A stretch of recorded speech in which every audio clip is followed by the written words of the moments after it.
বন্ধুরা, এটা হলো তিস্তা নদী। তো এই তিস্তা নদী পাশ দিয়েই রাস্তা বয়ে যাচ্ছে। তো আমরা এটা ধরেই ফিরবো। তো একদিকে যেমন আমাদের পাহাড় হাতছানি দিচ্ছে, অন্যদিকে তিস্তার জল আমাদের মুগ্ধ করে তুলছে। এই যে অপরূপ সৌন্দর্য, এটা সিকিমেই দেখতে পাওয়া যায়। তো যেমন তিস্তার ওপারে পাহাড়ে যেমন গাছ সারি দিয়ে আছে, তেমন সুন্দর চার তিস্তার জলের ধারা ঝিকিমিকি করছে। তো সব মিলিয়ে এই দৃশ্য মুগ্ধ করার মতো।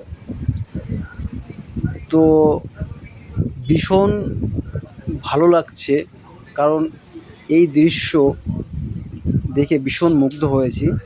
তো আমরা রাস্তায় একটু আটকে পড়েছিলাম, গাড়ির জ্যাম ছিল, এই যে গাড়ির লাইন আছে। তো আমরাও এখন এখানে ওয়েট করছি, এই জ্যামটা কেটে গেলে আমরাও গাড়ি ছেড়ে দেবে, আমরা রওনা হব। এটা হচ্ছে NH10।